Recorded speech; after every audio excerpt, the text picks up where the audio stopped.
নাজিম ভাই বাড়ি হ্যাঁ বাড়ি খাইতে ছাতা খাইতে আছে মনে হয়। আরে আমনে ভাই কি পাওয়া যাবো আপনি যে কিপটিয়া কে ভাই না একটু কথা আছে ভাই কেলে খাইছো এটা কই? আইসি শুটু ভাইয়ের বিয়া বুঝছো আমরা দাওয়াত দিতে পাইছি বুঝছো দাওয়াত খাইতে তো যাইনি। হ্যাঁ। আগে তারা এক কানো গেছিলাম। হ্যাঁ। ঘুমাই দিতে মতো 12টা। 12টা দিছে ওর কি দাওয়াত কালে গেলে কি ফুসবো নাকি? আমরা ঘুষাই আমরা ঘুষ তো গেলে গিয়া আপনারা বড় বড় এই বড় বড় ডুমা দেব গুরু বস্তু ও এই দাওয়াত দিতে আসছে। বড় ভাই একটা টিয়া দেখছে মানে দাওয়াত দিতে আসছে। আর মিয়া সবাই কি দাওয়াত দেন না আপনারা আল্লাহ কাজরা থেকে আমরা দাওয়াতটা দিলাম আচ্ছা কোন সময় দাওয়াতটা? আয়রন যে কালকে বেশি আয়োজন করতে না সবারই একজন একজন করে কইতে দিই আপনি একলা আয়রন যে বুঝছেন আচ্ছা আচ্ছা হুশ লিয়েছে।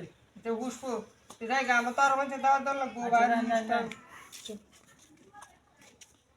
সময় কিন্তু যাইবেন এমনি আচ্ছা ইনশাআল্লাহ সময় গেলে আপনারা বালা করে খাওয়াই আপনারা দেখেন না ঘুষে না আপনারা ঘুষাই মানুষের মতন তো আমি আপনারা আমি খাওয়াই যে মতন দেবে তো জোর সমাধান। আয়া করেন যে বুঝছেন টাইম মতন আনছে